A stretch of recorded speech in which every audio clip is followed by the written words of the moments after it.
With the March Madness tournament starting up, I thought it would be fun to bring that same energy over to the NFL. So today we're going to be doing a NFL quarterbacks bracket.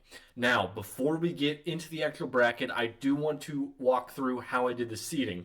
So I took their Madden overall and their current contract AAV and averaged it out to give those the seedings. That way we're rewarding the better quarterbacks and not having completely random matchups to where we have really good quarterbacks going out early. Now, I also want to be clear that these picks are going to be which quarterback I would rather have if I was starting a franchise today. So the better quarterback may not be the one that always wins. Now, if you like this video, please go ahead and like and subscribe. Comment down below what quarterbacks I'm way too high on or way too low on, and let me know if you want to see this for another position group. Now, let's get straight into it. Now, we're going to be starting up here in the top left quadrant, and we have a very interesting matchup of Anthony Richardson versus JJ McCarthy. These are two first-round quarterbacks, both of which have shown they have not been able to adjust to the NFL, and both have looked not so great in their time in the NFL. Obviously, Anthony Richardson has the insane athletic pedigree, while J.J. McCarthy was uber successful in his time in Michigan. Now, neither of these guys have shown a whole lot, but theoretically do have some upside in there. Gun to my head, if I'm going to have to select one of these guys, I'm actually going to go for J.J. McCarthy. Ultimately, this is essentially a coin toss. I will be entirely honest, because both these guys, as I said, have not looked great. However, I think we've seen less of JJ McCarthy being bad, so I want to see him essentially have another chance to fail before we just write both of these guys off. A fun little interesting stat, if you look at the percentage of big time throws, so how many of their throws were graded a big time throw via PFF, first place was MVP Matthew Stafford. Second place, J.J. McCarthy. So I think there is still some hidden upside in there, and I would be really excited to see what J.J. McCarthy could do given another year or two to develop. Now we're going to drop down a little bit in the bracket. Now we have Jackson Dart versus Zach Wilson. Ultimately, I still think Zach Wilson could have some hidden upside and could still turn into a solid starter in the league. But Jackson Dart looked so amazing as a rookie. He's clearly going to progress. And now we're going to drop down just a little bit to Geno Smith versus Aaron Rodgers, a battle of the old guys.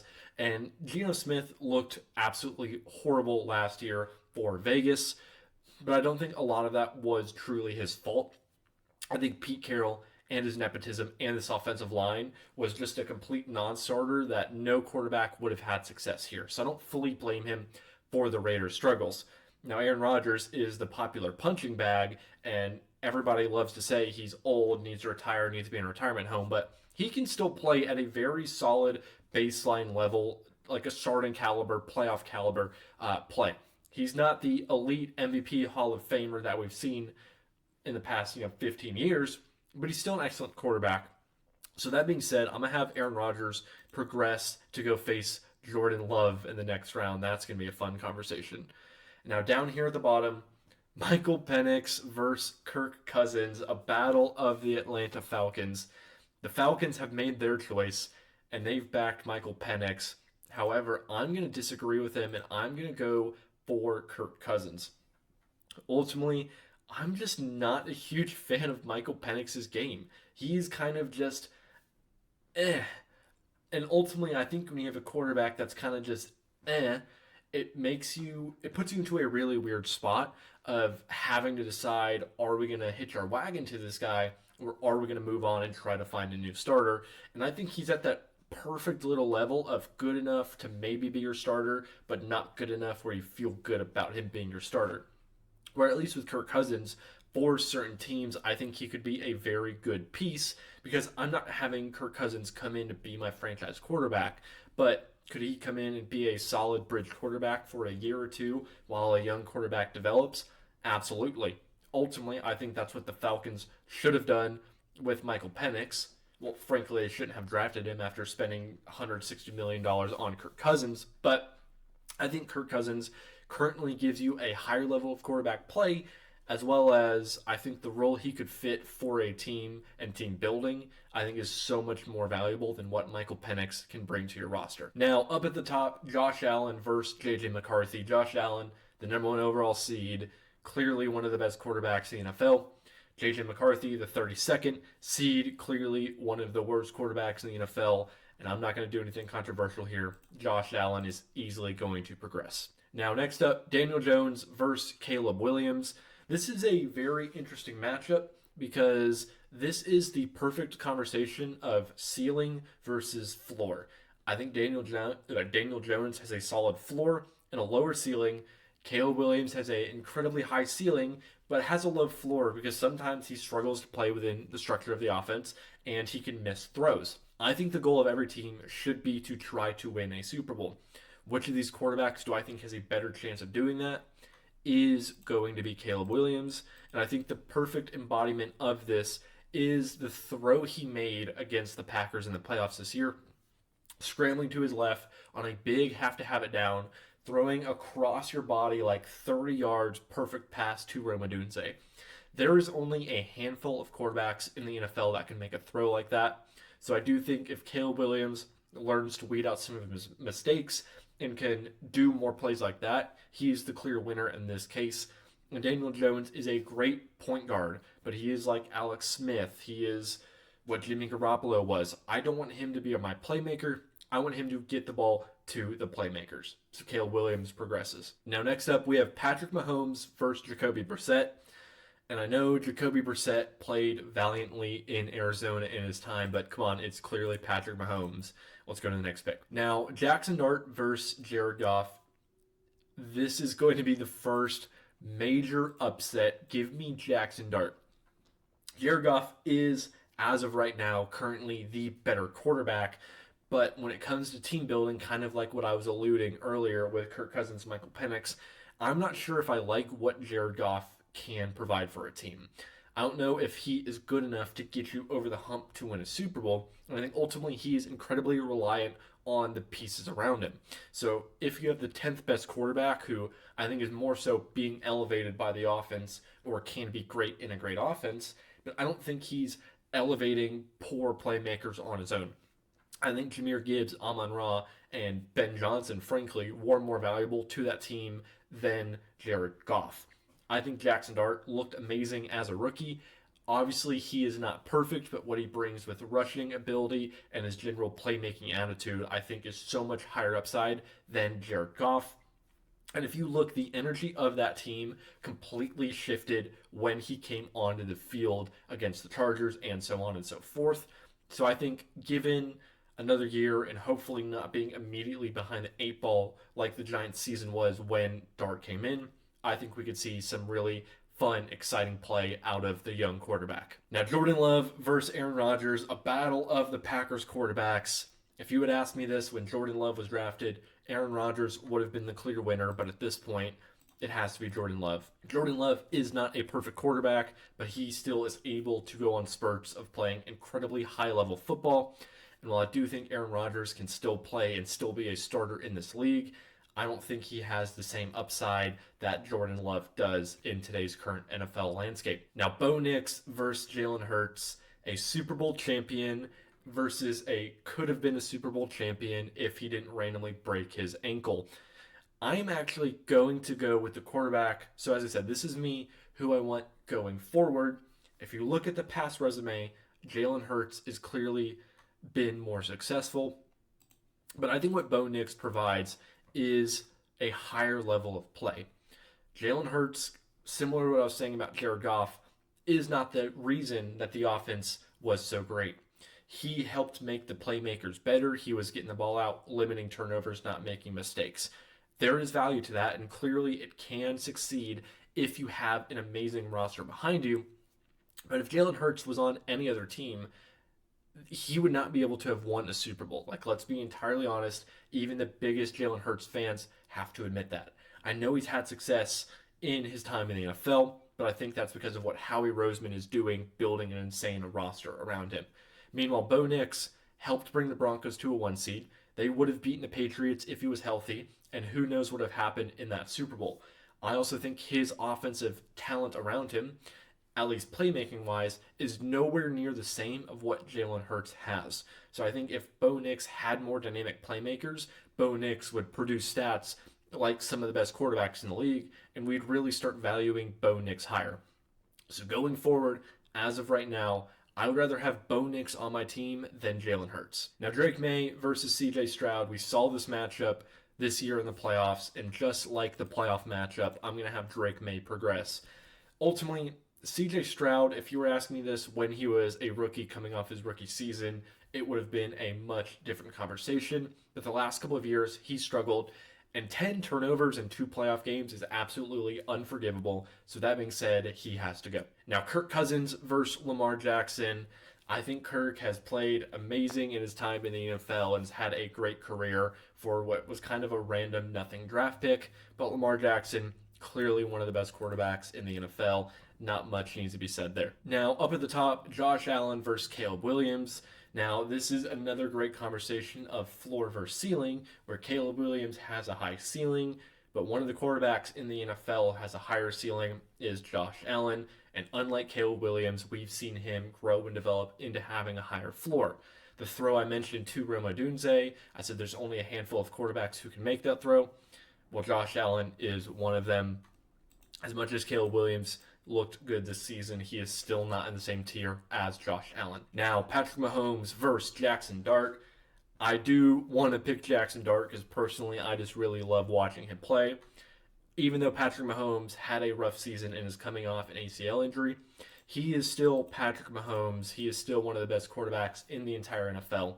It is hard to pick against him. I think now that the Chiefs are moving on from Matt Nagy and we're entering this kind of new era of Chiefs football, I do think we'll see Patrick Mahomes start playing better football and this offense look a whole lot better in turn.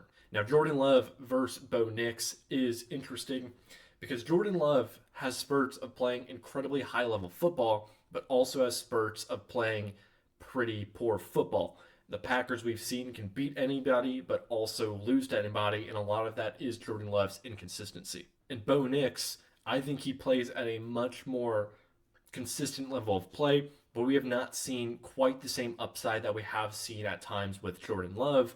But as I said, I also think he has a lot worse talent around him when you compare it to Jordan Love. So ultimately, I think these quarterbacks are actually very, very similar in their current talent abilities, in their current level of play, and frankly, their current standing in the NFL.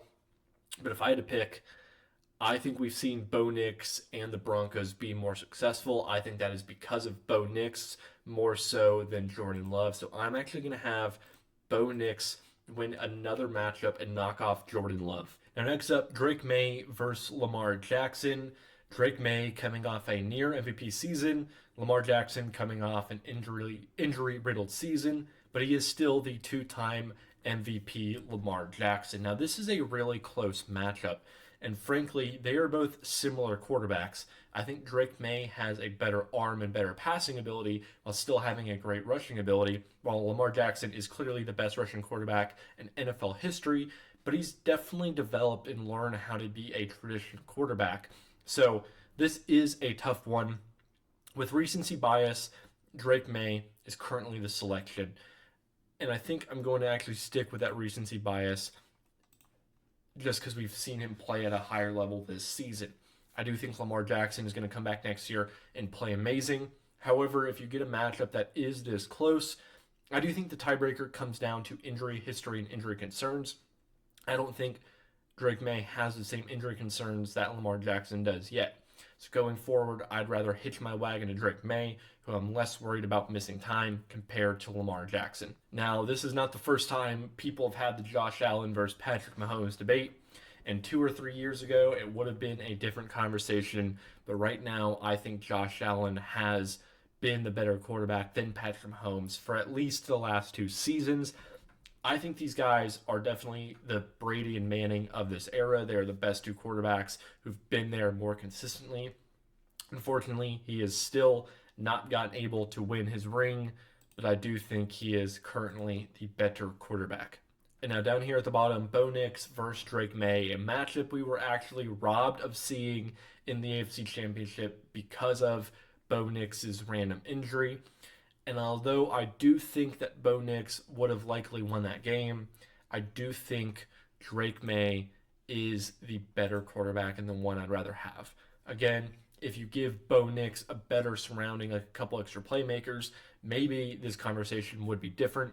But Drake May, I think he's truly ascending to being around a top 10 quarterback, where I think Bo Nix is a little bit more fringe. I think Drake May is a little bit more solid in that tier. But ultimately, this could go either way, and I think next season is really going to be a big tell of where these guys are headed for the rest of their career. Now, before we get into the final four, we got to get to the other side of the bracket. Starting off on this side, we have Joe Flacco versus Kyler Murray. I think Kyler Murray is one of the most underrated quarterbacks in the NFL. I know Joe Flacco has garnered a lot of fans late in his career because he just goes out there and slings the ball, but Kyler Murray is clearly the better quarterback here. Now, Malik Willis versus Shedeur Sanders. Malik Willis, I'm super excited to see what he's going to bring to Miami. Shedeur Sanders, we saw him be one of the worst quarterbacks in the NFL last season, so this is a clear Malik Willis here. He's developed well in Green Bay. Now, Russell Wilson versus Tyler Shook. Russell Wilson is not the same guy anymore. He hasn't even found a new team yet. I don't think he may not even really find a team, because there's really no point in bringing in Russell Wilson, not really bringing him in to be a mentor, and he's clearly not good enough to really be on the NFL field anymore. So Tyler Shook clearly wins this one. Now down here, two of the most turnover-prone quarterbacks in Jameis Winston and Tua Tagovailoa. Frankly, I think not only is this quarterback the more exciting quarterback to watch, but frankly, I think he might be better at this current point in time. I would rather have Jameis Winston be my quarterback or my backup quarterback than I would Tua Tagovailoa. Now, back up at the top, Dak Prescott versus Kyler Murray. I know I said Kyler Murray is one of the most underrated quarterbacks in the league, but I think Dak Prescott is also one of the most underrated quarterbacks in the league. Dak Prescott is clearly better. He has played at near MVP levels for multiple seasons now. I just need one full season of consistent high-level play from him, and we could start calling Dak Prescott an elite quarterback, but he is not there just yet. Regardless, he is still the better quarterback in this matchup. Now, Bryce Young versus Sam Darnold. Sam Darnold coming off a Super Bowl, coming off back-to-back wins, 14-win seasons on two separate teams. It is hard to pick against him, especially when you're going against Bryce Young, who has not shown a whole lot. He's had some flashes, but not enough to knock off Sam Darnold, so he progresses to go face Dak Prescott. Now, next up, Trevor Lawrence versus Cam Ward. If you would ask me at the start of the season, this would be a different conversation, but Trevor Lawrence looked amazing in year one with Liam Cohen, so I'm excited for another year in this offense to see what Trevor Lawrence can do. I am excited for Cam Ward and what he's going to bring with Brian Daboll. Brian Daboll, we've seen him have a lot of success with young quarterbacks. I know Josh Allen, Jackson Dart, and even Daniel Jones, all of these guys had success. So I do think Cam Ward will turn it around, but until we see it proven, Trevor Lawrence is going to be the pick here. Now, Malik Willis versus Matthew Stafford. Matthew Stafford is the current MVP for a reason. While I do think Malik Willis has really grown mentally, and I'm excited to see him, and I do think he could be a legit starter down in Miami, Matt Stafford's coming off an amazing season and one of the best quarterback seasons we've seen really in the past 3 or 4 seasons. So he is clearly going to beat Malik Willis in this battle. Now, Justin Herbert versus Tyler Shook is an interesting conversation because we've seen Justin Herbert knocking on the door of being an elite quarterback, but he just has these moments of, I don't know if it's lacking that dog in him. I don't know if it's lacking an X factor. There's just something missing. While Tyler Shook, when he came in, that Saints team completely turned around. I am super excited for Tyler Shook and what he's going to do now that they're improving the offense with Travis Etienne and David Edwards. I think him and Kellen Moore are going to be a great duo in New Orleans for a long time. And so I am actually going to take Tyler Shook to upset Justin Herbert. Ultimately, I think Justin Herbert is still a solid quarterback, but I guess it's just apathy. I've seen Justin Herbert. I've seen the same story over and over again. Still hasn't won a playoff game, so I'm kind of just lower on him. I will say I'm excited for both these guys this season. I have future MVP bets on both of these quarterbacks because I think they could really break out this year in their schemes. Now, Justin Fields versus Brock Purdy. Let's be honest, Justin Fields, one of the worst quarterbacks in the NFL. Don't even need to have a conversation here. Brock Purdy is so much better. Now, down here, Baker Mayfield versus Jaden Daniels. This is a really interesting conversation because 2 years ago, these guys had amazing seasons, but last year, both of these guys struggled. Baker Mayfield still has not had an offensive coordinator for 2 seasons in a row. That is insane that he's now in like year 11 and that keeps happening. But ultimately, I think Baker Mayfield, as that roster is starting to fall apart, we're starting to see some of the issues that have historically followed Baker Mayfield. Last year, he led the entire NFL in turnover-worthy plays, but I do think Jaden Daniels struggled. I think a lot of that could have been just a sophomore slump as the team around him crumbled. Now that they're fixing the offense, I do think we're going to see better play from Jaden Daniels than we will from Baker Mayfield. And now down here at the bottom, Jameis Winston versus Joe Burrow. As much as I would love to pick famous Jameis, Joe Burrow is clearly the much better quarterback in this conversation. Back up at the top, Dak Prescott versus Sam Darnold. I think I'm going to get a lot of heat from this, but we see Dak Prescott, who's been really good in the regular season and hasn't been able to have the same playoff success. Well, Sam Darnold, we've seen him back-to-back seasons be the quarterback on some of the best teams in the NFL, and now he has the Super Bowl ring. If I'm going forward and I need a quarterback who I think I trust and I'm building my team around, I would rather have Dak Prescott.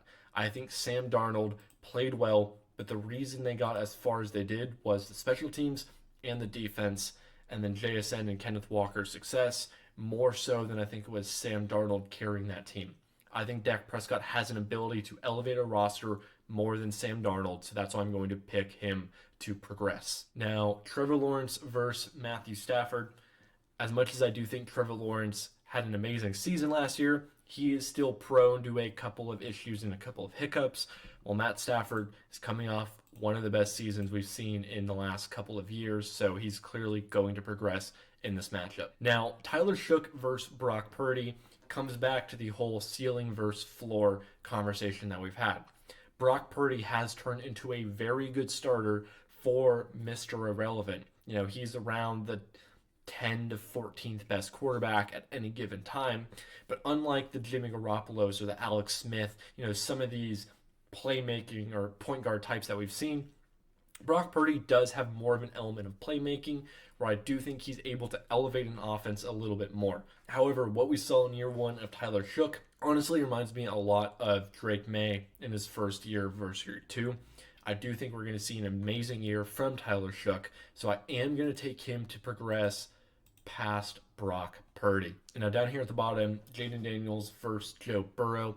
If you had asked me this after Jaden Daniels' rookie year with Joe Burrow having another injury-riddled season, it would be a much harder conversation. However, Jaden Daniels really struggled and was unable to stay healthy himself. So with that being said, Joe Burrow, we've seen him be a great quarterback for a while now, so I do think he is still the better quarterback in this matchup. Now, Dak Prescott versus Matt Stafford. This is a really interesting conversation because if this was for one season, I want Matt Stafford. If this is for the next 5, I want Dak Prescott. It really just depends on what your goals are.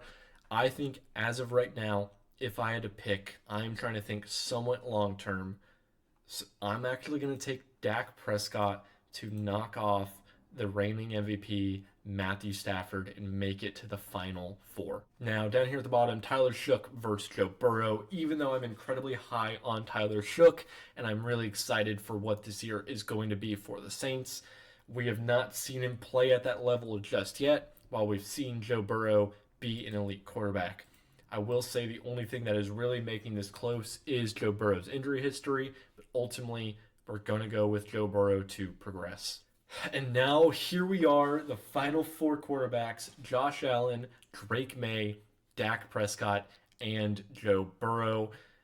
Is that what you predicted to be the final 4? Drop in the comments down below and let me know who you would have had in your final 4.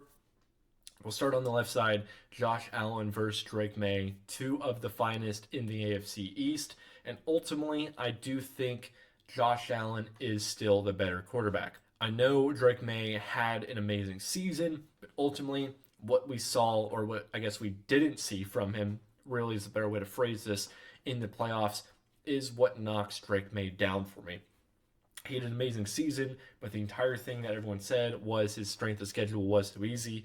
And then when the competition got real in the playoffs, he struggled. So it is going to be really important to see what he looks like in year three. But until Drake May maybe proves over a longer sample size that he is still a great quarterback, Josh Allen is the clear winner. Now, on the other side, Dak Prescott versus Joe Burrow. I think when it comes to the mental side of quarterback processing, these are the best two quarterbacks in the game. They seems like they know the answer to every question you can ask. When it comes to being like true pocket passing quarterbacks, these guys are the blueprint. We've seen Joe Burrow have a little bit more playoff success, but we've seen Dak Prescott have more consistent health. Frankly, I think both of these guys are capable of playing at a MVP level, and both of these guys are capable of winning a Super Bowl. However, if there is going to be a tiebreaker when it's a close matchup, give me the guy who's been there. The best ability is availability, and Joe Burrow being on the field is a big question mark. So I'm going to have Dak Prescott knock off Joe Burrow and make it to the final two. Now, before we get into the championship game, let's do the third place game first. We've seen Joe Burrow play at a high level. We've seen Drake May taper off. So because of his fall off, I think I'm going to stick with Joe Burrow and make him our third place finishing quarterback. And now to the final, Josh Allen versus Dak Prescott. These quarterbacks have played at incredibly high levels over the last couple of seasons. I think, unfortunately, Dak Prescott's defense has fallen apart, and that's part of the reason we haven't quite seen the same team success for the Cowboys. However, let's be entirely honest, the Buffalo Bills are not a playoff team if Josh Allen is not on the roster. He has consistently elevated this team, gotten them further than they should have ever gone under the Sean McDermott era, and I do think in the new Joe Brady head coaching Buffalo Bills, we'll finally see Josh Allen get over the hump, and as of right now, he is going to stay atop and be the true QB1 of this bracket. So overall, that is my bracket. Josh Allen knocks off Dak Prescott to be crowned our QB1. Now, in all seriousness, this is just fun playing around in honor of the March Madness spirit. So go ahead, like the video, let me know what you thought. If you want to see more videos like this, please let me know. If you're going to comment down below and tell me to never rank again, just don't say anything. But overall, that's been the video. Thank you so much for watching.